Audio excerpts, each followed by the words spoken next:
Hello, Blythe, Evie, Joe, Jack, Callum, and Cadence. It's story time.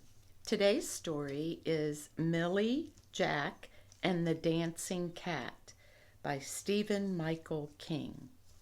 I love it that we have somebody named Jack in this story.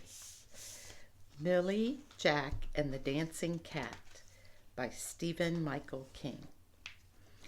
And he dedicated it to Enya, Tanith, and Luca, Joey and Danielle, Peter and Anke. And he wrote a big thank you to Michael Green. So the story begins. Millie could take a thing that was a nothing, see, she has a leaf, and make it in a something. Look at what she's doing with that leaf and how she's making it into a camel. That's amazing. She found things other people threw away, forgotten things, rusty things. Look at everything she's hauling. She's got a wheel, she's got pipes with faucets on them, a big carpet. She's got a box on her head, piece of fabric or a sock or something hanging out of her pocket. Ooh, she got a lot of stuff, didn't she? She cut them, bent them, pulled them apart, and joined them together in amazing ways.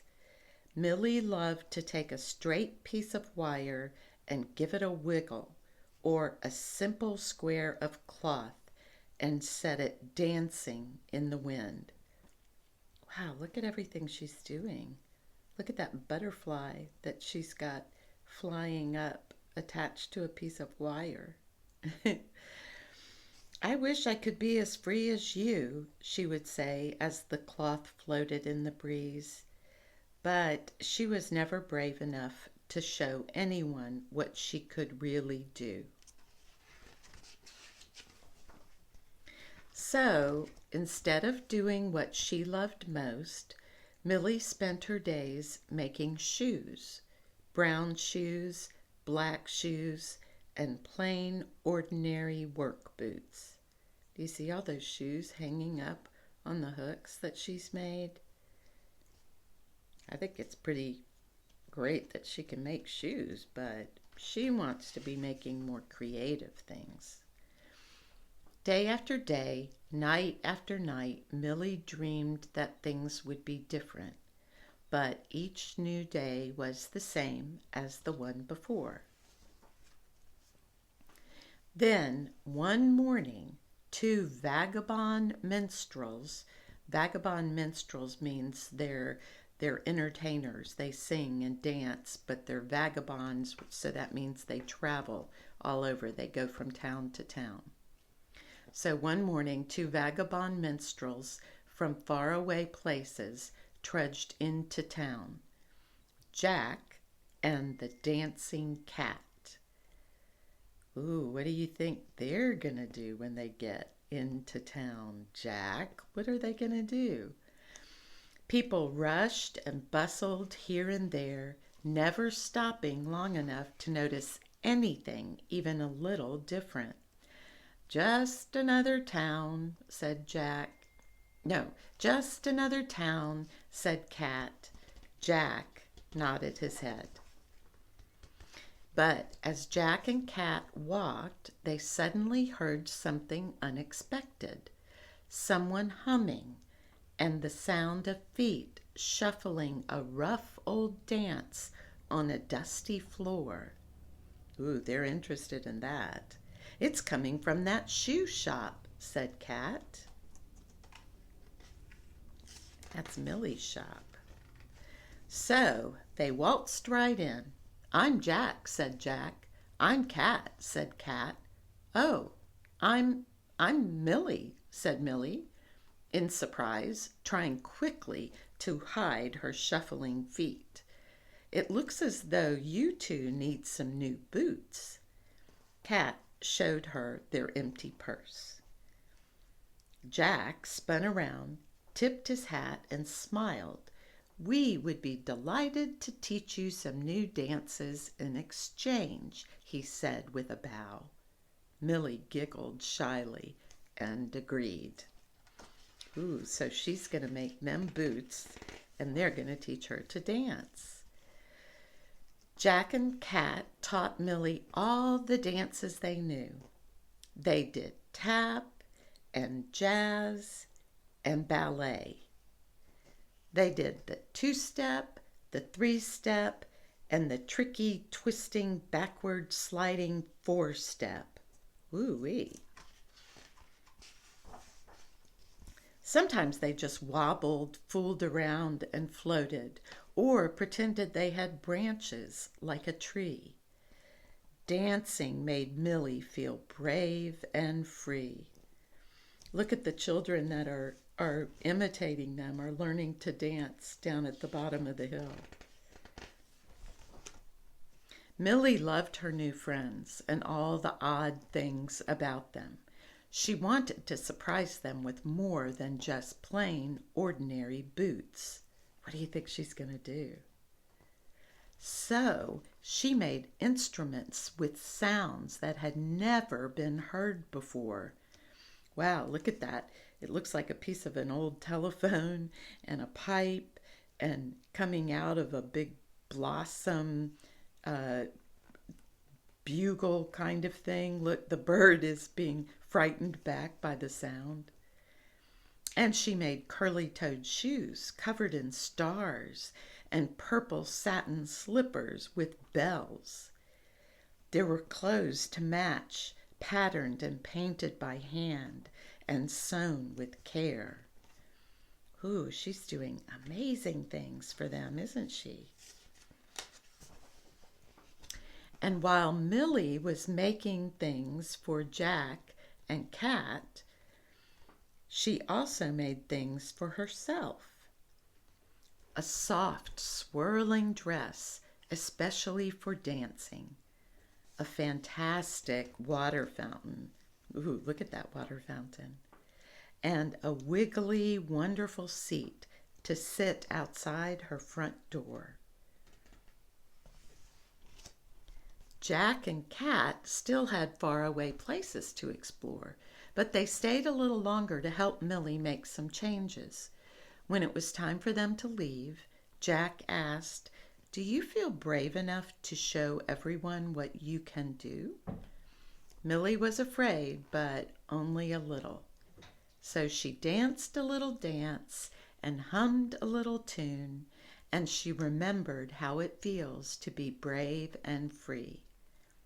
"Yes," she said, "I'm ready for everyone to see."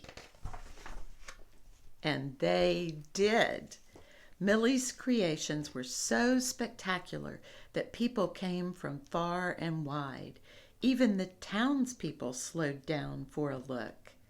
And nothing after that was ever the same as before. Whoa, look at her place and all the amazing things she made.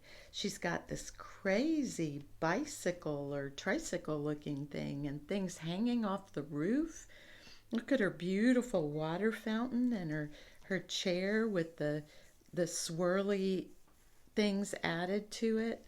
And she's still got the shoe shop. You see the shoes in the front on the porch. But next to the shoe sign hanging, she's got an amazing mobile. And look at the animal on the roof with the light bulb for a nose and the swirly dresses hanging. Ooh, she did amazing things, didn't she? And she's waving to Jack and Kat. Look, because it looks like they're going off on that amazing tricycle she made for them. Jack and the dancing cat set off, taking all the extraordinary things Millie had made for them, and they soon became the greatest wandering minstrels in all the land. So they traveled all over to entertain. But look at that tricycle with the umbrellas over them for shade. Jack's got a chair attached to his back.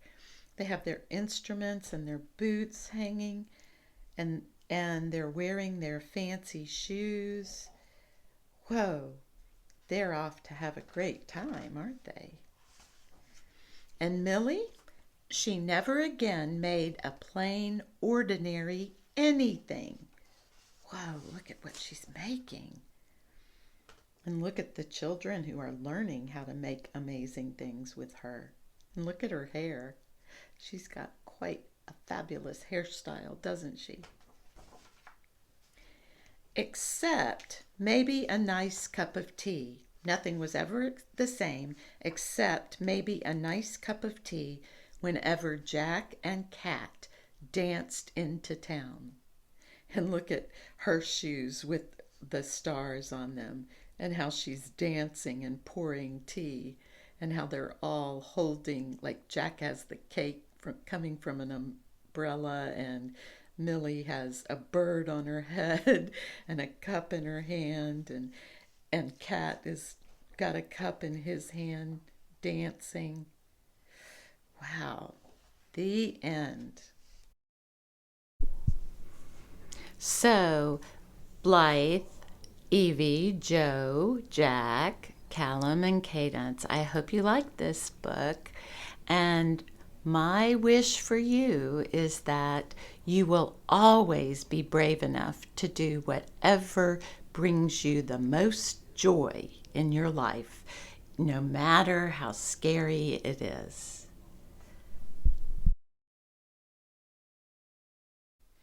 This is the man who wrote and drew all the pictures for this book. His name is Stephen Michael King, and he says he remembers drawing all of his life. All I needed was a stick and a nice patch of dirt, and I was happy for hours, he recalls.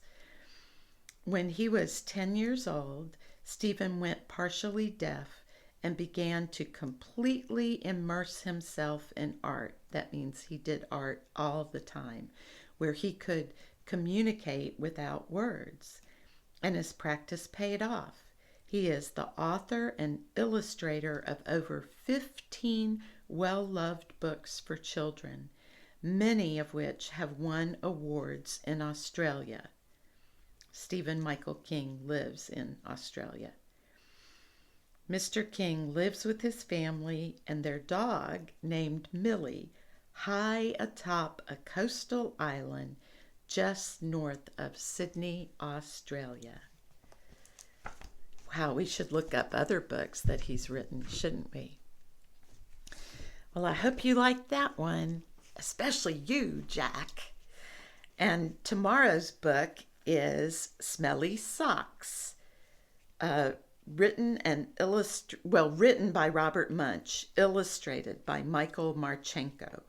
And I know, Joe, you know this story well because we used to read this all the time when you lived in Clinton. I hope you have a good evening, and I'll read you Smelly Socks tomorrow. Love you all. Bye-bye.